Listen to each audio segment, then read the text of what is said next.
이제 올해 표처럼 매사 그 은혜의 말씀에 부탁하는 2022년 우리들 교회가 되기를 원합니다.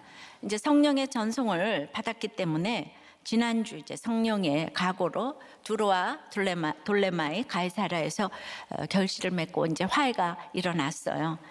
똑같은 각오이지만 나의 각오를 위해 너를 죽일 때는 다 원수가 되었는데 성령의 각오를 위해 내가 죽어지니까 화해가 일어납니다. 그러면 이렇게 주님 위해 나가는 자는 어떻게 응답해 주실까요? 새해 첫 주일에 주님께서 영접해 주신다고 합니다. 왜죠? 오늘은 성령의 영접에 대해서 생각해 볼게요. 첫째로 예루살렘에 올라가기 때문입니다. 14절이에요.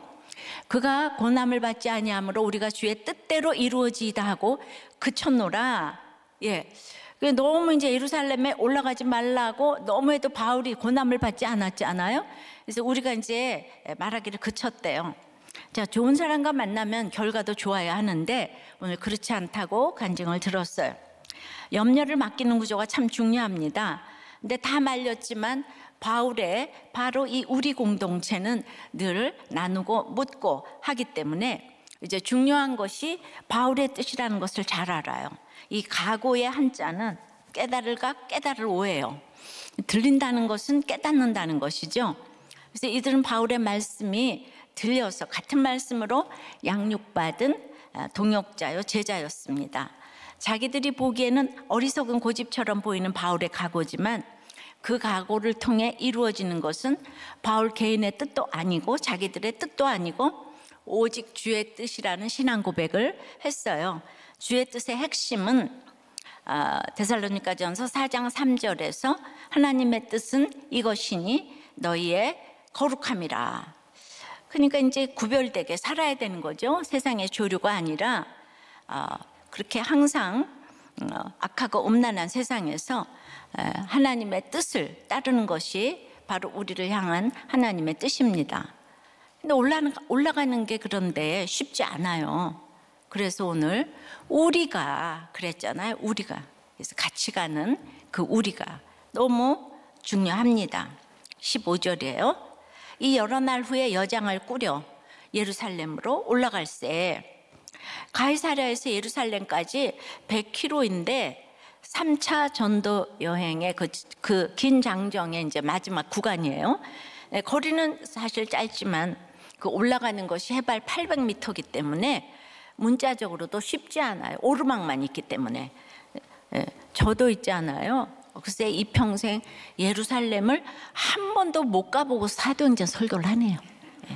그리고 이제 안 믿는 자가 안 보고 믿는 자가 더 복이 있다고 그랬으니까 저는 복 받을 줄 믿어요.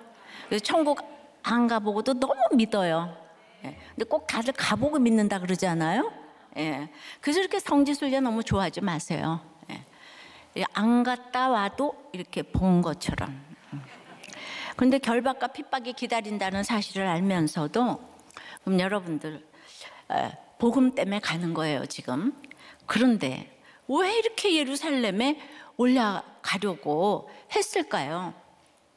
복음 전하는 것은 여러분들 진짜 그 구체적인 이유가 있어야 되는데 사실 예루살렘으로 향하는 이유는요 헌금도 있지만 헌금 때문이 아니에요.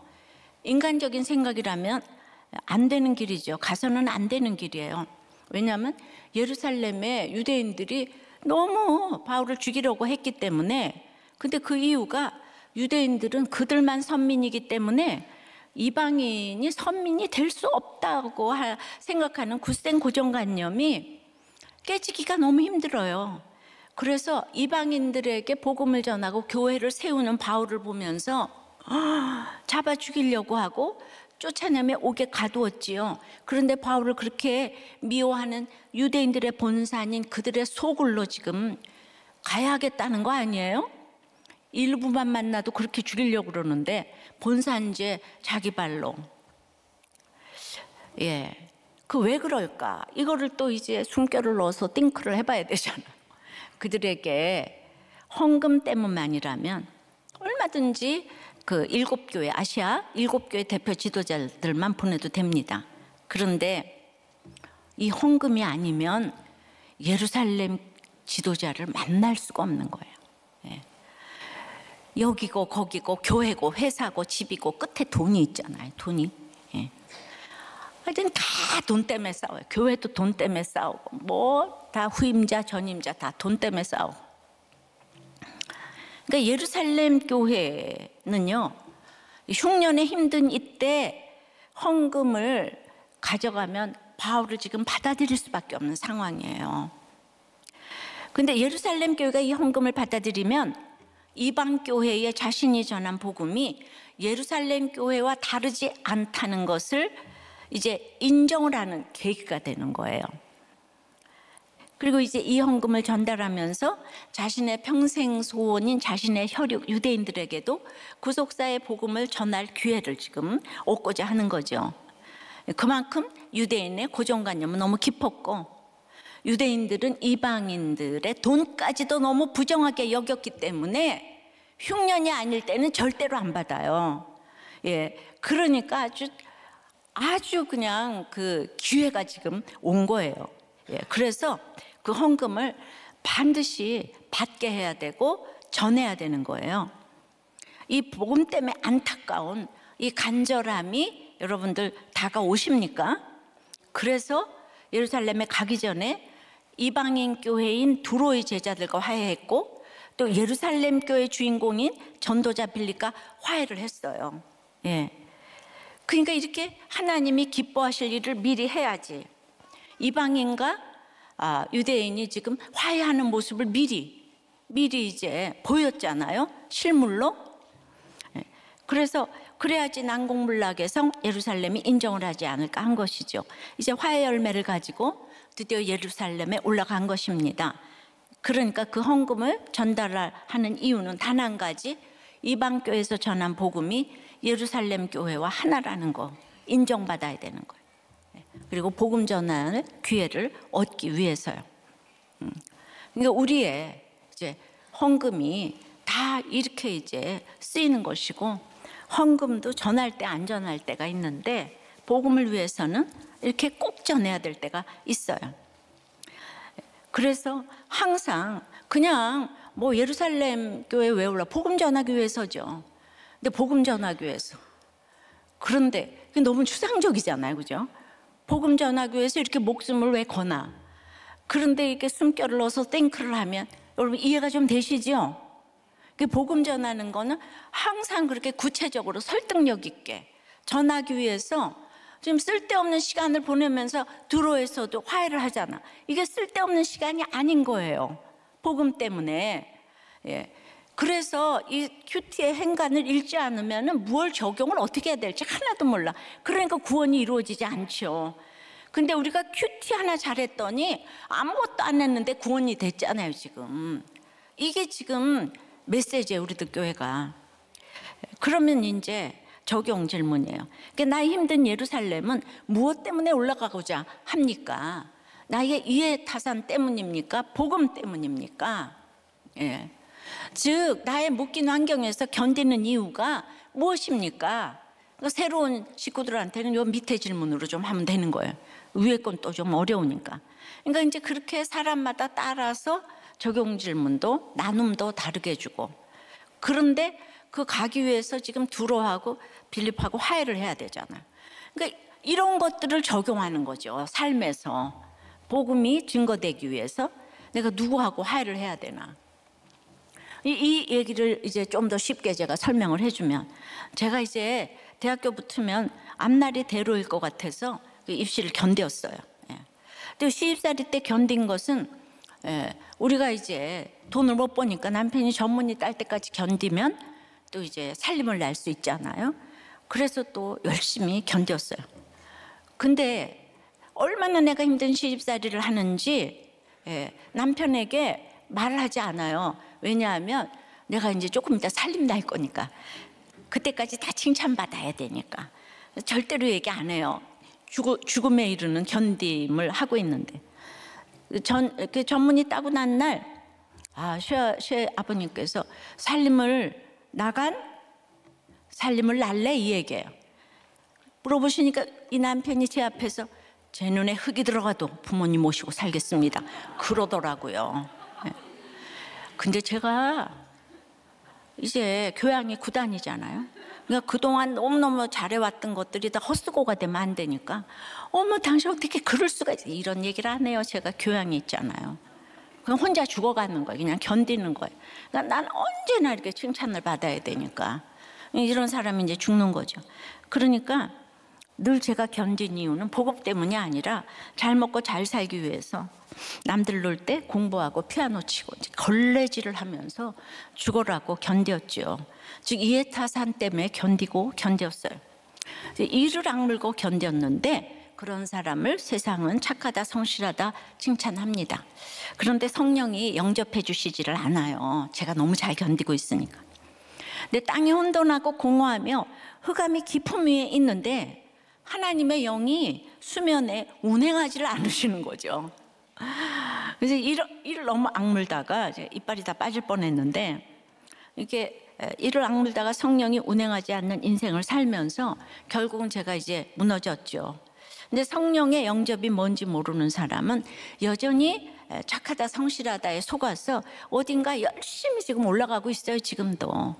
근데 정말 안타깝지만은 삶의 목적이 다른 사람들끼리 모여 있으면 이게 고통이에요. 그냥 쉽게 이기적이고 이타적인 사람 둘이 모여 있으면 그거 고통 아니겠어요? 근데 이기적인 사람 둘이 모여 있으면 잠시는 또 편해요. 근데 그때 돈 떨어져 못 떨어져 하면 이기적인 사람 못 참죠. 예, 그렇기 때문에 그래서 믿는 사람은 고통이에요. 그래서 팔복이 축복이에요. 예, 고통을 당해야지만 주님께 나오잖아요. 그러니까 나는 왜 고통인가? 여러분 제대로 믿고 있어서 고통이에요. 자, 성령의 영접은 두 번째. 예, 그러니까 의외에 몇 제자가 여장을 꾸립니다. 15절 6절이에요. 이 여러 날 후에 여장을 꾸려 예루살렘으로 올라갈 때 가이사랴에 몇 제자가 함께 가며 한 오랜 제자 그브로 사람 나손을 데리고 가니 이는 우리가 그의 집에 머물려 함이라. 그래서 여러 날 후에 여장을 꾸렸다고 해요. 빌립과 화해하고 가이사랴에서 이 바쁜 사람이 꽤 여러 날을 머물렀어요. 왜냐하면 빌립한테 그냥 기대를 한 거죠. 같이 혹시 가지 않을까. 그러나 이제 때가 됐어요. 예, 사명의 인생은 또 여장을 꾸려야 돼요. 예. 근데 이제 빌립같이 자녀가 품질이 좋고 내 자녀가 다 예언을 하고 또 내 남편이 품질이 좋으면요 딱 달라붙어서 떠나기가 딱 싫죠. 내 가족 역시 구원을 위해 내게 맡겨주신 사람들임을 깨달아야 하고 내가 사는 이곳은 구원을 위해 내게 허락한 곳이지 영원히 머물 곳이 아님을 깨달아야 합니다. 그러니까 여기가 좋사오니 그러고 있다가 다 지옥 갈 수가 있어요. 우리가 올라가야 할 본향이 있음을 알고 내가 이 땅에 여장을 늘 꾸려야 하는 나그네임을 늘 깨닫는 것이 지혜입니다. 고난으로 인한 사명은 우리를 늘 여장을 꾸리게 합니다. 부요하면 힘든 오르막길인 예루살렘으로 어찌 떠나고 싶겠습니까? 제가 의사 남편 피아니스트 부인이 만나가지고 우리 남편이 나를 사랑한다고 그러고 맨날 골프에 스키에 데리고 다녔어. 오늘날 제가 있겠어요? 예. 그런데 이제 우리는 그냥 둘이서 그냥 인생이 날마다 심각하지 않아요. 예. 뭐 아다시피. 그래서 이제 막 인생 최고의 축복을 맛보고 예. 우리 남편이 심각하지 않았으면은 제가 오늘날 제가 없어요. 어떻게 예루살렘으로 떠나고 싶었겠습니까? 예, 날마다 욕 먹고 뭐 난리치고 오늘날에 제가 있어요. 또 예루살렘에 올라가기로 마음의 준비만 하면 무슨 소용이 있겠습니까? 각오를 했으면 실제로 여행을 위해서 몸을 준비하고 짐을 꾸리는 실제적인 준비를 해야 되는 거예요. 내일부터 큐티할 각오를 했어! 라고 말하기는 쉬워요. 생각도 할 수 있어요. 그러나 실천에 옮겨 실제로 큐티하는 것은 또 다른 문제인 거예요. 예. 그래서 누가 이 실제적인 이 예루살렘 행에 누가 여장을 꾸리는데 동참하나요? 예. 오늘 몇 제자가 나오잖아요. 가이사랴 성도들은 이제 빌립과 바울이 주 안에서 하나가 되는 모습을 보았어요. 오랜 긴장과 어색함이 말씀 안에서 해석이 되어서 해결이 되는 화해를 봤어요. 근데 빌립이 동조해 주지 않아서 섭섭했지만은 그 자신을 악한 일에서 건져주시기를 바라는 바울은 일절 티를 내지 않습니다. 그러니까 막 이제 바울의 말씀에 은혜 받고 또 화해가 됐기 때문에 가이사랴 성도 중에 몇 사람이 바울을 따라 나서는 거예요. 이들은 성령의 각오로 환난과 결박뿐 아니라 죽기까지 각오하고 예루살렘으로 올라가는 바울과 함께 가는 지체가 되는 수고를 했어요. 예루살렘에 함께 들어가서 머물 집을 준비해 주는 수고를 했어요. 예루살렘에 유대인들에게 받을 비난과 박해도 각오해야만 하는 이 수고를 했는데, 이 수고를 그 대단한 빌립이 한 게 아니라 무명의 제자 몇 사람이 했다는 거예요. 빌립이나 바나바처럼 유명한 지도자들은 끝까지 바울을 돕지 못했는데, 이 이름 없는 소수의 제자들과 나손처럼 이름이 기록되었어도 이제 유명하지 않은 사람이 가장 힘들 때 바울과 함께 갔고 그를 도왔습니다. 그 중에 오늘 나손이라는 사람이 있는데요, 누가는 그를 오랜 제자라고 해요. 그러니까 처음부터 제자라는 뜻이에요. 그러니까 바울보다 먼저 제자가 된 사람인데, 이건 구체적으로 언젠가 아마 사도행전 2장에 성령께서 강림하시던 그 오순절에 이 땅에 가시적으로 세워진 첫 번째 교회의 첫 번째 제자라는 뜻이겠죠. 그러니까 120문도 중에 한 사람으로 보기도 하는데요, 나손의 이름이 헬라식 이름인 것으로 보아 헬라파 유대인이에요. 히브리파 유대인에겐 좀 밀리는 거죠. 그러나 바나바와 같은 구브로 출신입니다. 그리고 빌립이 돌보던 가이사랴 교회와 친밀했던 사람이고요, 예루살렘에 집이 있는 것으로 보니 예루살렘 교회의 일원이기도 했었을 거예요. 그리고 10명이 넘는 사람의 숙소를 제공할 정도면 부자였을 거예요. 가이사랴에서 예루살렘으로 올라갈 때 100km니까 한 사흘 정도 걸렸을 것이라고 생각되는데요, 예루살렘 교회 개척 멤버이자 또 핵심 멤버였던 나손이 예루살렘을 오래 떠나 있었던 바울에게 당연히 여러 가지 정보를 얘기해 주지 않았겠어요? 왜냐하면 바울도 이제 이방인 선교, 그러니까 베드로 사도가 한 이방인 선교에 대해서 뭐 어떻게 이방의 복음을 전했는지, 중풍병자 애니아를 고치고 요바의 도르가를 만나고 그 가이사랴, 지금 떠났던 가이사랴의 고넬료를 어떻게 만났는지 등을 소상히 전했을 거예요. 또 예루살렘 교회는 이방 선교를 어떻게 생각하고 있어요? 그다음에 요즘 분위기는 어떻죠? 근데 제가 너무 궁금한데요, 혹시 사도들은 저를 어떻게 생각하지요? 이렇게 물었을 것 같아요. 꼭 제 질문 같은 걸 이렇게 하는. 이런저런 대화를 통해서 정보를 다 이제 습득을 했어요. 이거를 빌립에게는 너무 거물이라서 못 물었을 것 같아요.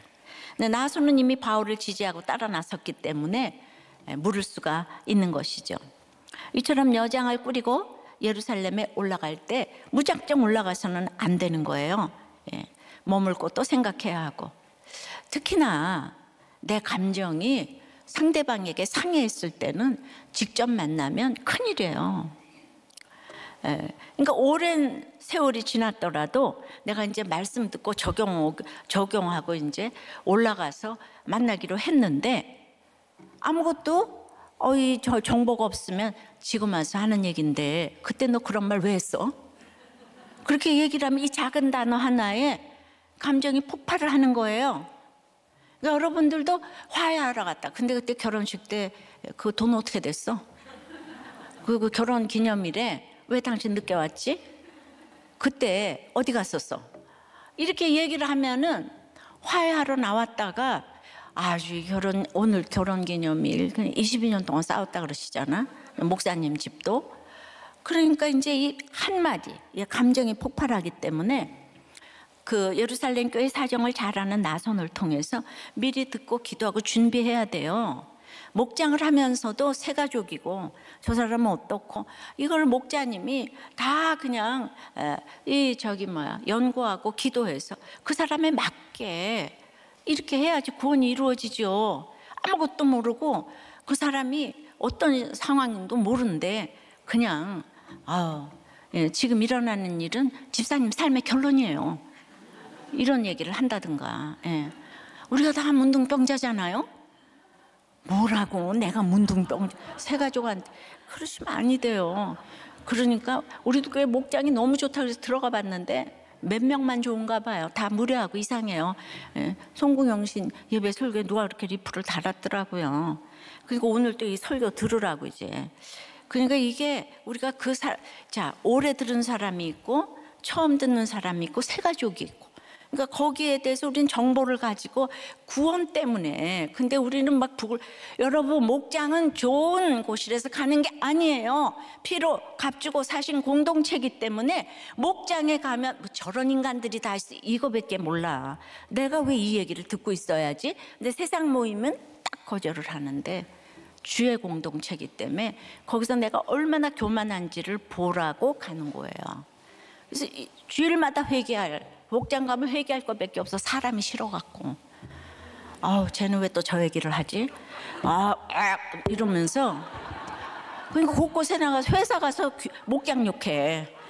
그러니까 아니 안 믿는 시어머니 앞에 가가지고 맨날 우리들 그 욕해. 목장 욕하고 목장 좋다 그래서 갔더니 이상한 인간들만 모여 있어. 우리들 교회가 이상한 인간들 모인 거는 저 한경부터 끝에서 제주도까지 다 알아요. 전 세계가 이상한 사람은 다 모였어. 그렇게 알고 가셔야 돼요. 피로 값주고 사신 공동체잖아요. 목장 가면 믿음이 없으면 상처받을 일밖에 없어요. 그렇지만 목자들은 그러나 그 구원을 위해서 여장을 꾸려야 되는 거예요. 준비를 해야 되는 거예요. 정보도 알아야 되고. 그게 있잖아. 무슨 국정원의 정보가 아니고 구원을 위한 이런 정보를 계속 구원을 위해서. 그런데 제가 이제 요즘 정치판을 보면 이 말 한마디에 마음이 상하고 인내심이 부족해서 계속 감정이 폭발하는 걸 보는 거예요. 정말 고난이 없나 보다라는 생각이 막 절로 들어요. 나라를 위한 사명감이 있다면 어떻게 그렇게 화를 낼 수가 있어요? 진짜 어떻게 저 정도 말로 그렇게 화를 낼 수가 있나? 그리고 화를 내면 또 아무도 안 받아줘. 너무 진짜 웃겨. 그래요? 안 그래요? 다 똑같아요, 그죠? 근데 이 세상에서 이기려는 목표만 가져도 잘 참아요. 근데 그것이 세상 야망일 때는 이게 무서운 거죠. 그러니 나라 사랑하는 것도 하나님 나라를 모르고는 백성을 사랑할 수도, 사랑을 지을 수도, 사랑을 만들 수도 없어요. 인간은 100% 악하고 100% 아비마귀에서 났는데 뭘 인간에게 기대할 게 하나도 없잖아요. 그러니 하나님 나라를 사랑해서 나라를 사랑한다면 이게 일이 아니기 때문에 참고 인내하는 것이 너무 쉬워요. 상대방의 눈높이로 내려가서 참고 또 참고 할 수 있는 것이죠. 그러니까 제가 이 정도로 목회를 할 수 있는 것은요, 사실 수없이 참았기 때문이에요. 그런데 내가 큰 교회 목회하려고, 성공적인 목회하려고 참았다면 그것이 야망이잖아요. 그러면 저는 그냥 예전에 무너졌을 거예요.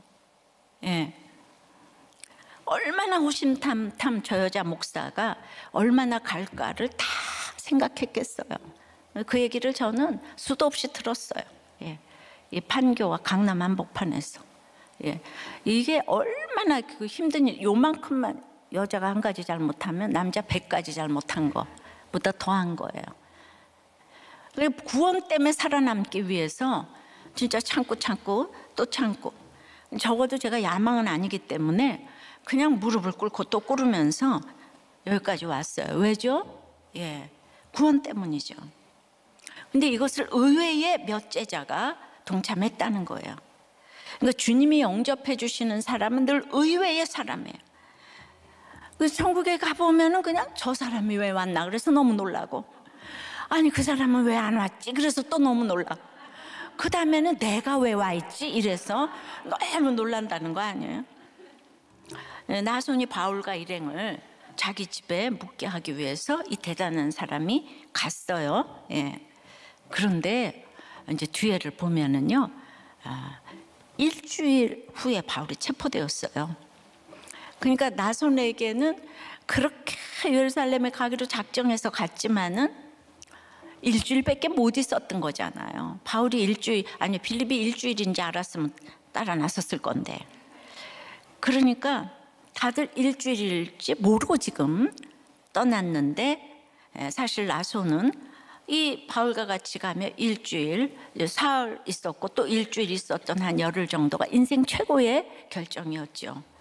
여기 몇 제자도 오후 5시에 온 일꾼처럼 마지막에 축복을 받았네요. 같이 예배드리고 큐티하고 나눔하면서 만나는 것이 그들에게 일생일대의 기회가 되었겠죠. 예. 근데 어떤 분은 그래요. 그냥 일주일 열흘 넘게 같이 여행을 했는데 후에 같이 간 사람을 누군지 모른다고 하는 분이 있어요. 근데 그럴 수 있죠. 왜냐하면 위아래가 너무 서열이 있으면 나눔을 할 수가 없겠죠.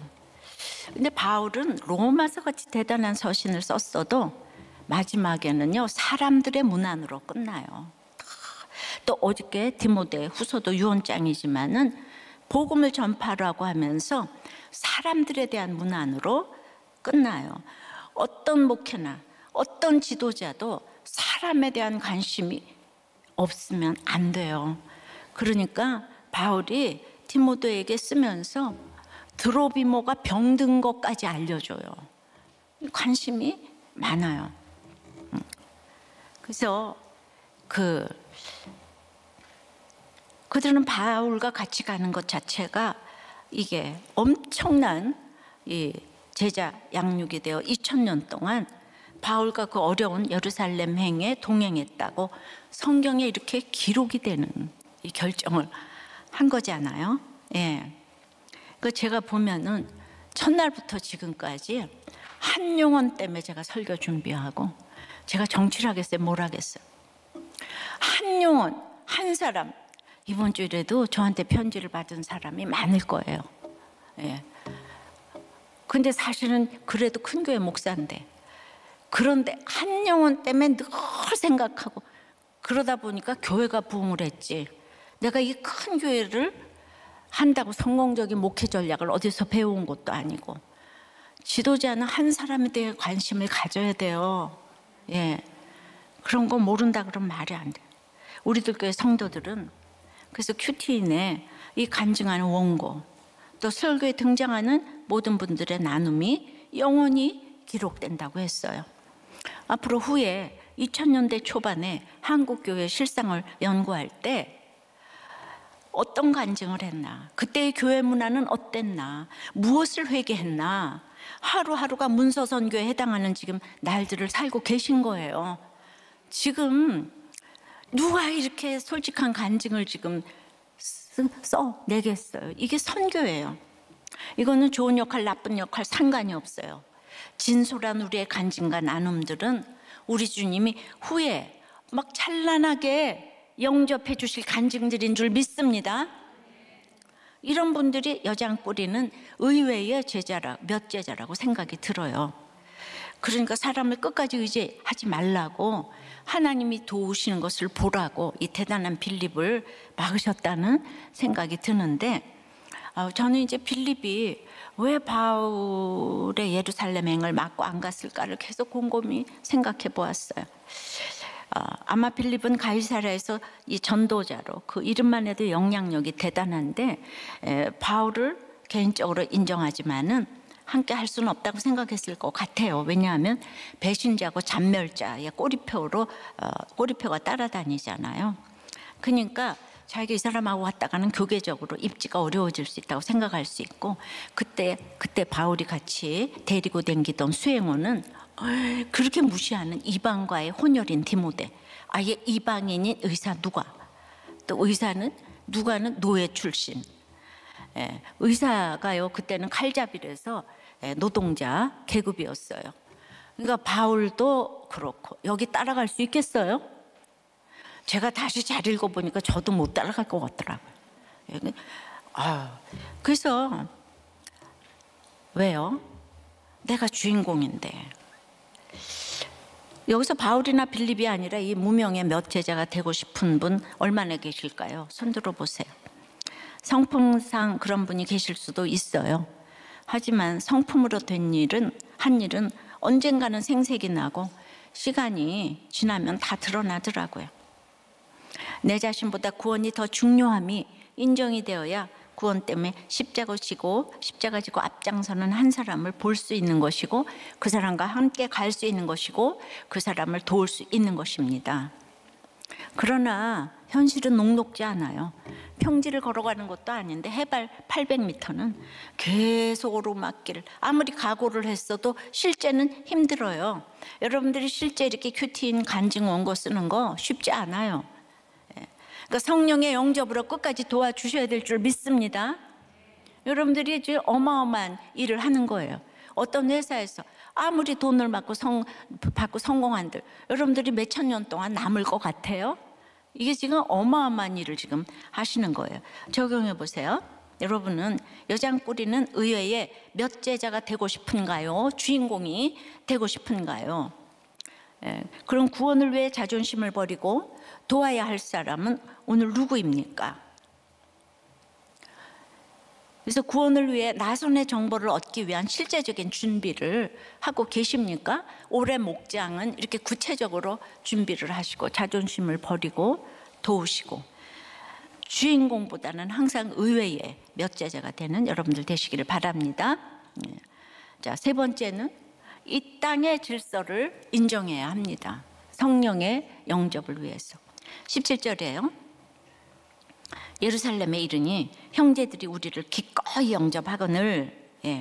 드디어 이제 예루살렘에 도착을 합니다.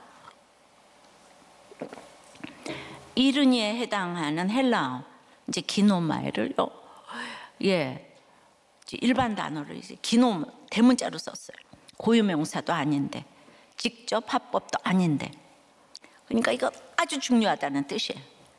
그러니까 직역하면 드디어 우리들이 도착한 그때 큰 환란이 닥칠 것을 미리 알았음에도 불구하고 바울이 조금의 주저함도 없이 드디어 예루살렘에 도착했다 이런 뜻이 있어요. 바울이 예루살렘에 도착하니까 형제들이 기쁘게 영접합니다. 한 번 나온 단어. 근데 여기서 형제들은 나손의 집 식구들을 비롯해서 당연히 일부 헬라파 교인들이었죠. 그들이 약간 이제 열렸잖아요. 사실 바울이 이곳에 어떻게 도착했습니까? 아시아 지역에 마게도냐, 아가야, 헬라 수많은 곳에 교회를 세우고 그 이방 교회 대표 7명과 함께 아시아 지역의 수많은 교회들의 헌금을 모아가지고 왔잖아요. 그리고 우리가 도착한다고 연락을 다 했어요. 그런데 예루살렘 교회 대표 중에 한 명도 영접을 안 나왔어요. 사도 직분을 받은 어떤 사도도 나왔다는 기록이 여기 없어요. 숙소도 마련해 주지 않았어요. 숙소도 전부 바울이 알아보고 왔어요. 죽음의 위협을 무릅쓰고 달려온 바울에게 예루살렘 교회는 이렇게 대단합니다. 나손의 집에 머문다는 소식을 들었으면 찾아가서 격려하고 그랬을 텐데 저녁이라도 먹자. 그러니까 이런 것들을 읽으면 여러분들이 이렇게 생색을 내지 않고요, 이 땅의 질서를 인정하는 거, 이걸 이렇게 읽어 가야 돼요. 오히려 바울은 쉴 틈 없이 그 이튿날 선교보러 바로 선교복을 하러 들어가죠. 그만큼 예루살렘 교회의 선민의식은 아주 대단했습니다. 근데 5번째 이 예루살렘의 마지막 방문에서 바울은 유대인 폭도들에 의해서 거의 죽을 위기에 처하고 급기야 이제 죄수의 신분으로 로마에 잡혀가게 되잖아요. 그래서 저는 생각할수록 빌립과 동행했으면 그러진 않았을 거 아니에요. 빌립과의 동행이 너무 아쉽다 이 생각이 들고, 또 나도 빌립이랬으면 안 갔겠다 이 생각도 들고, 그러니까 내 쪽에서는 빌립을 이해를 해야 되는 거예요, 그죠? 예. 빌립은 빌립이 적용할 것이고 항상 큐티는 나한테 적용하는 얘기를 해야 되니까. 자, 18절. 그 이튿날 바울이 우리와 함께 야고보에게로 들어가니 장로들도 다 있더라. 오늘 18절까지 항상 등장했던 우리라는 표현이 27장까지 등장하지 않아요. 누가가 바울과 우리를 분리한 게 아니라 이제 바울이 홀로 십자가를 지고 가는데 우리가 한 일이 하나도 없기 때문에 아예 우리를 뺐어요. 6장 동안 바울 혼자서 이제 십자가 져요. 그리고 이제 전도 여행 다 끝났어요. 그러니까 이제 복음을 전할 때, 이 핍박받을 때 어떻게 변론을 하는가, 이걸 보라고 6장 동안 바울 혼자서 이제 복음 전하고 이제 그러는 거. 혼자서 십자가 지는 거잖아요. 내 십자가 어느 누가 대신 질 수가 없어요. 예수를 믿는 모든 성도들은 모두 이렇게 자기 십자가가 있습니다. 십자가 질 때 옆에 어떤 누구도 도움이 되지 않아요. 나손과 제자들이 옆에서 정보는 주고 도움은 되지만은 결단은 내가 해야 되고, 십자가는 내 손과 발이 수고해서 피 흘려져야 하는 것이에요. 예. 그러니까 남편에게 아무리 핍박을 받아도 내가 24시간 동안 책상 안에 앉아 있었던 적은 없어요. 그래도 할 거 다 하고 나가기도 하고 해요. 근데 지금 송구영 씨네 주일에 그냥 하루 종일 앉아 있어요. 과장에서 24시간 앉아 있어요. 그런데 그 십자가잖아요. 누가 대신 수고해 줄 수가 없는 거잖아요. 그러니까 목회를 위해서도 아니고 한 영혼 대신, 한 영혼, 오늘 죽어가는 영혼 살리려고 대신 깨닫잖아요. 예. 그러니까 이게 그냥 앉아 있으면 앉은 자리에서 몇 시간이 그냥 가요. 근데 이게 일이 되면 어떻게 앉아 있겠어요? 예. 일이 되면 못 앉아 있어요. 그러니까 이제 하늘에서 내려오는 이 사명도 아니고 그냥 저절로. 예. 그러니까 내가 이렇게 오래 하는 게 좋겠어요? 예. 빨리 그만두고 싶지? 예. 누구 나보고 빨리 그만두라 그러는 사람도 있던데, 예. 예. 진짜 십자가 길인 거예요. 그리고 여러분들이 아무리 결정을 하고 다 그래도 결국은 모든 교회의 책임은 제가 지는 거잖아요. 이게 얼마나 무서운 자리예요. 예. 다 책임은 제가 지는 이 십자가. 예. 내가 누구를 만난다고 해서 바울이 지금 환영받고 박수 받았어요? 올라갔다고 박수 받고 환영받는 일도 없어요. 자, 이튿날 바울은 야고보와 장로들을 만납니다. 이 야고보는 우리가 사도행전 15장에도 봤던 예수님의 동생 야고보예요. 베드로, 요한, 야고보로 구성된 핵심 멤버 가운데 베드로와 요한은 이때 선교 활동에 주력을 했는지 예루살렘 동생 야고보가 예루살렘 교회를 이끌어가고 있었어요. 그리고 야고보가 있는 곳에 예루살렘 교회에 장로들이 함께 있었네요. 15장에서는 사도와 장로들이 모두 기록됐는데 여기서는 베드로하고 요한이 없는 것으로 봐가지고 일부러 떠나지 않았을까? 예, 그런 생각도 합니다. 예, 12장에서 야고보에게 전하라고 그러고 베드로가 사라졌잖아요. 당시 예루살렘 교회는 한 명의 감독과 70명으로 이루어진 장로회, 당회로 구성되었어요. 예, 그 유대교의 사내들인가 비슷한 기관인데 공식적인 일을 결정하는 의결 기관이었습니다. 그래서 이제 바울로부터 헌금 받고 그다음에 선교 보고를 들으려고 다 모여 있는 거예요. 지금 이 야고보에 대한 얘기를 좀 하겠어요. 야고보는 마리아가 요셉과 결혼해서 낳은 육적인 4명의 아들 중에서 첫째 동생이에요. 그래서 마리아가 낳았기 때문에 예수님의 혈육이라는 것 때문에 아주 예루살렘 교회의 지도자가 되는데 아주 절대적인 인정을 받았어요. 그리고 아주 존경과 신뢰를 한 몸에 받았어요. 그래서 오늘 바울이 야고보에게로 들어가니 그랬는데요. 이 들어가다를 성전에 들어가다는 표현과 똑같은 표현을 써서 예수님의 혈육이라는 것 때문에 야고보를 성전과 동일시한 거예요. 근데 야고보는 사도행전 12장까지의 베드로처럼 사람 살리는 역사도 없고 3천 명이 돌아오는 역사도 없고 13장부터의 바울의 이 기가 막힌 행전도 박해도 하나도 없어요. 그러나 누구도 그 당시는 야고보의 리더십을 따라갈 수가 없는 거예요. 야고보도 형제 중에는 훌륭해요. 유다서를 쓰기도 했잖아요. 한 장짜리. 이단 사서를 다루는 데는 야고보의 권위가 절대적이었던 것 같아요. 그러나 생각해 보세요. 2000년 후에는 야고보가요, 바울과 베드로 사실은 따라갈 수가 없잖아요. 예. 그러니까 이걸 이렇게 보면서 어쩔 수 없는 그 시대의 문화와 전통이 있는 거예요. 시간이 가야 되는 거예요. 이것을 인정해야 되는 거예요. 그만큼 우리는 자기 애로 익숙한 자리를 벗어나기가 어렵습니다. 하다못해 여러분은 교회 와도 꼭 앉는 자리만 앉잖아요. 그 자리 하나도 내 자리 찾아가요. 그러니까 유대인들이 이방인 무시하는 것이 조상 대대로 내려왔는데 이게 어찌 바뀌겠어요? 이방인이 아니고 여자는 더 무시하죠. 바울이 유대인으로 누구보다 열심히 전도했어요. 주님은 이방인을 땅끝까지 전하라고 했는데 말씀대로 하는데 말씀대로 하는 바울을 인정하지 않아요. 전도의 대상이 이방인으로 바뀌니까 막 맹렬히 비난하다 못해 다 죽이려고 했습니다. 예.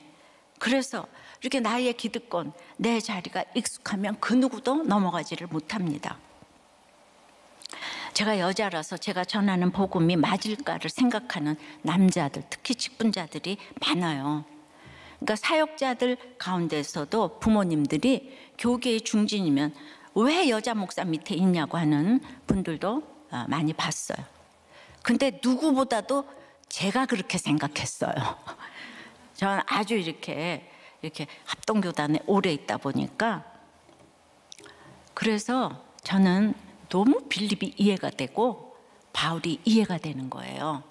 그러니까 나는 이 시대에 교회를 하려고 하나님이 교회를 맡기신 게 아니에요. 예. 이 땅의 질서를 인정하면서 가는데요. 저는 가정중수 말씀 묵상이잖아요. 예.